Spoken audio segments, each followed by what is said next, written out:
Welcome to another episode of Volunteer Leadership in Lake Forest, a video series produced by the Lake Forest Caucus. My name is Aneeqa Aqeel, and I serve as External Communications Chair. Joining me today is Alice LeVert. Alice is a 30-year resident of Lake Forest and has served as a global sales executive. She has also served on the school board of District 67 when she was elected in 2017, and this is her final term. Alice is a caucus-nominated candidate for Ward 3 for City Council in the upcoming spring elections. Alice, thank you so much for being here with us today. Thank you very much for having me.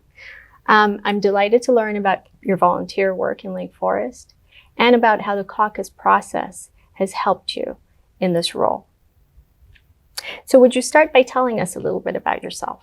As you mentioned, I'm a 30-year resident of Lake Forest as well as Ward 3, where I live with my husband, Tim, and we raised two sons, Patrick and William. I've been fortunate enough to have a business career, and as you mentioned, I have been a global sales executive for a Fortune 100 company. In addition, I like to volunteer in our community. I do so in the form of a Minister of Care for the Church of St. Mary's, and also I'm a part of the pastoral care team at Lake Forest Hospital. And my biggest role is being a part of Lake Forest School District 67's Board of Education. And you do a wonderful job. Would you describe for us the key attributes of a school board member, please? So yeah, as a school board member, it's really important first and foremost to listen.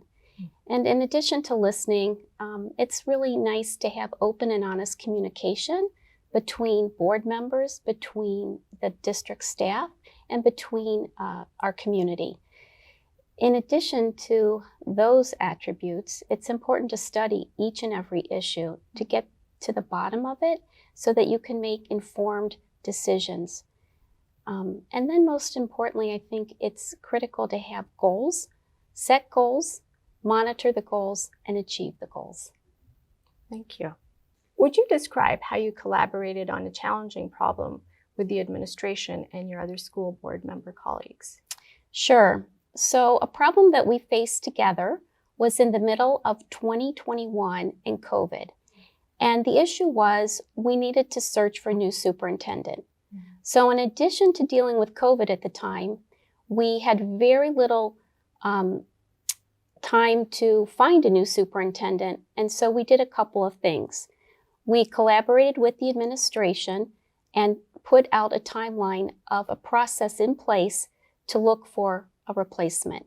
Step one, we went on a search for an experienced superintendent who could come in quickly and help us maintain and deliver our quality education during the time of COVID while we went on a longer-term search for a replacement. After we hired an interim superintendent, we also then went out and hired a search firm to cast the net wide, so to speak, to find as many qualified candidates as possible. Luckily, that happened, and we came up with 3 candidates that we felt were really, really qualified to work in the Lake Forest school districts. What's important about this is not only was this in a time of COVID, and whenever you have a superintendent leave and you need to find a new one, it's disruptive. But Lake Forest is unique in that we have 2 schools, we have kindergarten through high school, and we have 14 board members, 2 separate boards. So it's quite a unique opportunity for a superintendent in general. That being said, we embraced the community. We did surveys, both community-wide as well as for staff and teachers, and we really took the collaboration of all the stakeholders into account in making a final decision. And everybody was invited to meet the 3 finalists so that they too could see who the candidates were and who would be the best to represent Lake Forest as our next superintendent. And happily, we came to a conclusion that it was Dr. Matt Montgomery. Wonderful. Can you describe to me why you're running for Ward 3 Alderman? I'm running for Ward 3 Alderman because I am looking to serve a need in our community. And that need right now is Ward 3 will need a new alderman in 2024. I believe in public service. I enjoy volunteering in public service, and I feel it's something that I can do once my time with the school board winds down. Yes. And what do you think are the biggest lessons that you will carry over to City Council should you be elected from your prior service in Lake Forest?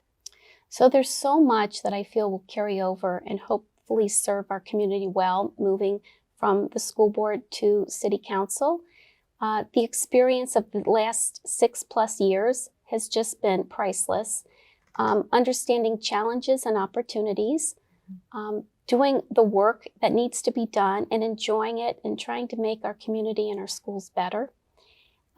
Those also include certain skills like problem solving and critical thinking, open and honest communication, collaboration with both board members, our community, and our staff.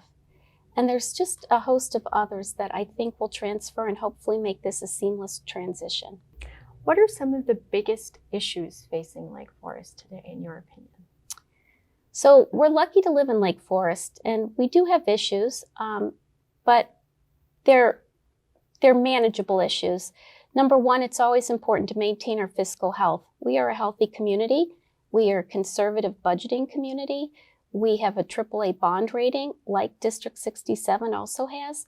So those are not problems, but those are priorities that need to be constantly monitored and maintained because fiscal health is really important to our overall health as a community.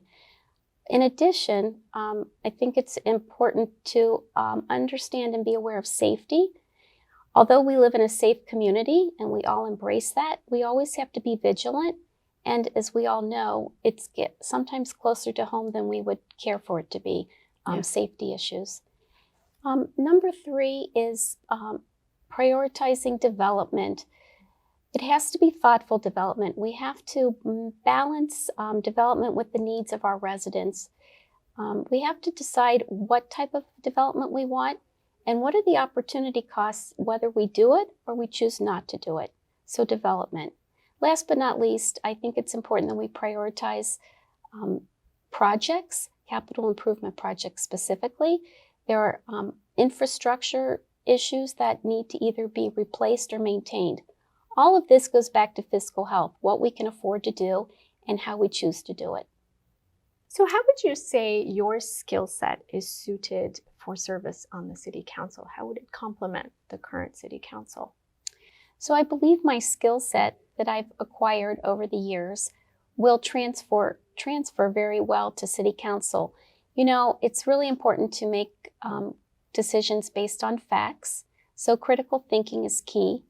Again, problem solving, whether it's a school problem or a city problem, all have to be thoughtful and studied and solved. And so I think we will look to do that both on City Council as we did in the school board arena. The other skill sets are financial acumen. I think it's important to understand the finances of our community and again, make sure they're a priority. Serving on the school board, I've been fortunate enough to be the vice president, secretary, legislative liaison. I've also been the chairman of the Finance and Operations Committee, Education and Policy. All of those should transfer nicely in a role being an alderman in city government. So Alice, in conclusion, what would you say are the particular rewards and the particular challenges of public service? The rewards are many, and starting with educating our children. Being a part of the school district on the Board of Education has been a labor of love. Supporting our children and supporting our future through our children is just an honor. Regarding challenges, oftentimes we have to make difficult decisions. When we do so, we sometimes run into people locally in town who might not agree with those decisions. And I understand that, and we all deserve to be heard. But it's important to stick with a decision that you believe is the right decision. And when you see each other, remember we're all neighbors. Thank you so much for your service. Thank you for taking the time. Thank you for being willing to be our nominee for Ward 3 City Council. And good luck. Thank you so much. I appreciate it.